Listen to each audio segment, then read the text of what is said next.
আসসালামু আলাইকুম। কেমন আছেন সবাই? আশা করছি সবাই অনেক ভালো আছেন। আমরাও আল্লাহর অশেষ রহমতে আলহামদুলিল্লাহ ভালো আছি। সবাইকে আরো একটা ভিডিও দেখার জন্য মনিরাস ওয়ার্ল্ড চ্যানেল থেকে সবাইকে ওয়েলকাম করছি। আশা করছি আপনাদের কাছে আমার আজকের ভিডিওটি ভালো লাগবে। এখন হচ্ছে বিকেল বেলা, আসরের নামাজের পর নামাজ পড়ে বের হয়ে গেলাম। আজকের ব্লগটা আমি বাইরে থেকে শুরু করছি। কালকে থেকে আমাদের লকডাউন, কঠোর লকডাউন দিয়ে দিয়েছে। তো কিছু টুকটাক কেনাকাটা আছে আর একটু বাজার করব। তো এখন চলে আসলাম আরএফএলে। আর আরএফএলে আসলে কিন্তু কিছু কেনার না থাকলেও আমার অনেক কিছু পছন্দ হয়ে যায়। ভালো লাগে, কিচেনের জিনিসপত্র দেখতে ভালো লাগে, কিনতেও ভালো লাগে। তাই একটু ঘুরে ঘুরে দেখছি কোন জিনিসটা আমার প্রয়োজনীয়, কোনটা লাগবে, ওটাই দেখে দেখে কিনছিলাম। কিচেনে ইউজ করার জন্য ছোট ছোট টাওয়াল লাগে।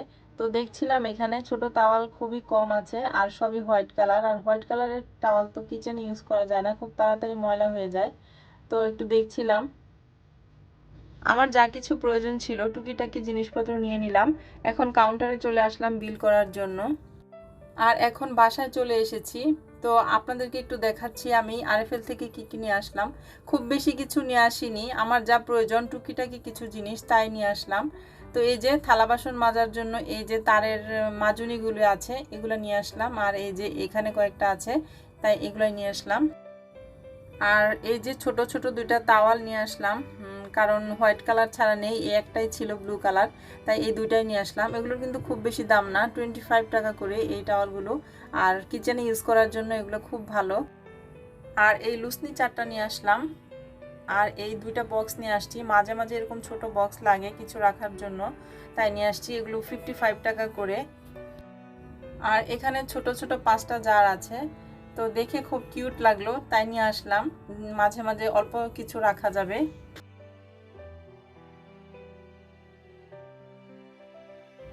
আর এই যে মাটির মগটাও নিয়ে আসলাম, আরএফএলে এখন মাটির জিনিসও পাওয়া যায়। আর এই প্লেট দুইটা নিয়ে আসছি, আমার আগেও মাটির কিছু জিনিস আছে। তো আমি ভাবছিলাম আস্তে আস্তে করে মাটির পুরো একটা ডিনার সেট করে ফেলবো। আর একটা ঝুড়ি নিয়ে আসছি, ঝুড়িটা দেখে ভালোই লেগেছে তাই নিয়ে আসলাম। কিছু সবজি টবজি কিছু ধোয়া যাবে এটার মধ্যে। আরেকটা প্লাস্টিকের টব নিয়ে আসছি। একটা গাছ নিয়ে এসেছিলাম আমি ইনডোরে রাখার জন্য, তো ওই ইনডোর প্ল্যান্টটাই আমি এই টবের মধ্যে লাগাবো। আর এই ছিল আমার আরএফএল থেকে কেনা কিছু জিনিস, খুবই টুকিটাকি অল্প স্বল্প জিনিস। তো এগুলো দেখাতে দেখাতে মাগরিবের নামাজের আজান দিয়ে দিয়েছে। তো এখনকার মতো ক্যামেরাটা অফ করছি, পরে আবার আসছি। তো এই তো মাগরিবের নামাজ পড়ে চলে আসলাম, কিছু বাজার করে এনেছি, মাছ এনেছি কিছু। তো মাছগুলো এখন বের করে নিচ্ছি। তো এখানে সরপুঁটি মাছ আছে, এখানে 2 কেজি মাছ আছে। তো আরও 2-3 রকমের মাছ এনেছি। যেহেতু কঠোরভাবে লকডাউন দিয়ে দিয়েছে, দোকানপাট ওইভাবে খোলা থাকবে না। আর এখন বাজারে যত কম যাওয়া যায়, তাই যেন 15 দিনের মতো চলে যায় ওই রকমভাবে মাছ নিয়ে এসেছি। এটা হচ্ছে কারফিউ মাছ, আর এই মাছটা আমি কেটে এনেছি। আর এটা হচ্ছে টাটকিনি মাছ বলে মনে হয়, এটাকে আমি ঠিক বলতে পারবো না, মনে হয় টাটকিনি। তো এটাও নিয়ে আসছি 2 কেজি। আর এটা হচ্ছে কাতল মাছ, কাতল মাছটাও আমি কেটে এনেছি। এখন মাছগুলোকে একটু ভালো করে ধুয়ে তারপর মাছগুলো গুছিয়ে রাখবো। আর কাটা ছাড়া যে মাছগুলো এনেছি ওগুলো ভালো করে পলিথিন দিয়ে রেখে দিব ফ্রিজে। কালকে খালা আসবে যখন, তখন খালা কেটে দিবে, কারণ আমার একটু ব্যাক পেইনের প্রবলেম আছে, এতগুলো মাছ এখন আমি বসে কাটতে পারবো না, তাই খালাই কাটবে। আর মাছগুলোকে এখন শুধু পানি দিয়ে ভালো করে ধুয়ে রাখছি, কারণ লবণ দিয়ে যদি ধুয়ে ফ্রিজে রাখা হয় তাহলে আমার মনে হয় যেন মাছের টেস্টটা পরে আর ওরকম থাকে না। তাই আমি শুধু পানি দিয়ে ভালো করে ধুয়ে রাখছি, যখন রান্না করব তখন লবণ দিয়ে ভালো করে ধুয়ে আবার রান্না করব। তো এই তো মাছগুলো ধোয়া শেষ। তো এখন আমি আমার প্রতিদিন যে পরিমাণ লাগবে ওইভাবে আমি বক্সে করে রেখে দিব।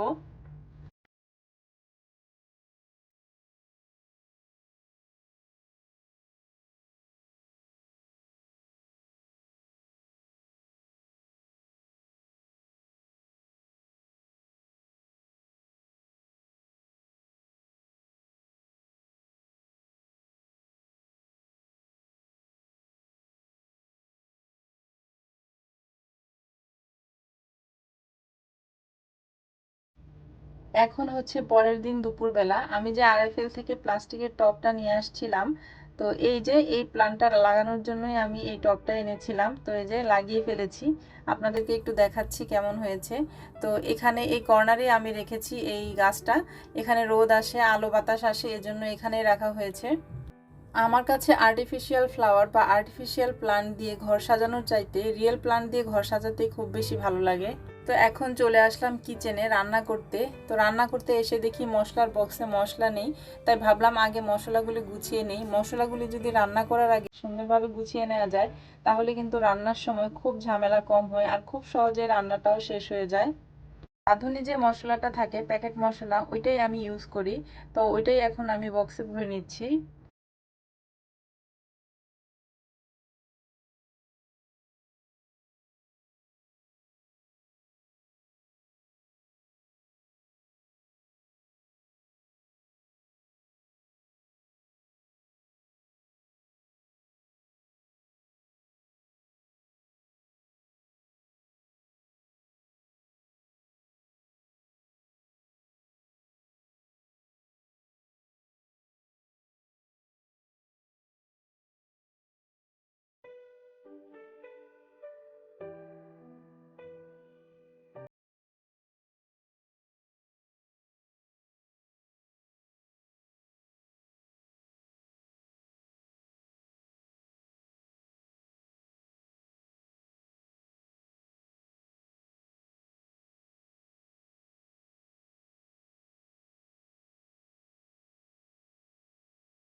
তো এই তো সবগুলো মশলা আমি সুন্দরভাবে ভরে নিলাম বক্সে বক্সে, এখন গুছিয়ে রাখছি, একটু পরে রান্না করব। আর রসুন পেস্ট শেষ হয়ে গেছে, তাই কিছু রসুন ছিলে নিয়েছি, এখন রসুন পেস্ট করে নিব একটু। কারণ রান্নার শুরুতে যদি সবগুলো মশলা সুন্দরভাবে গুছিয়ে নেওয়া যায় তাহলে কিন্তু রান্নায় আর কোনো রকমের ঝামেলাই হয় না। আপনাদের কাছে ছোট্ট একটা রিকোয়েস্ট করে নিচ্ছি, আমার ভিডিওটি যদি আপনাদের কাছে ভালো লেগে থাকে তাহলে প্লিজ একটা লাইক দিয়ে দিবেন। আর যদি কোনো রকম মন্তব্য থেকে থাকে ভিডিওটির সম্বন্ধে তাহলে আপনারা কিন্তু কমেন্ট সেকশনে কমেন্ট করে জানাতে পারেন।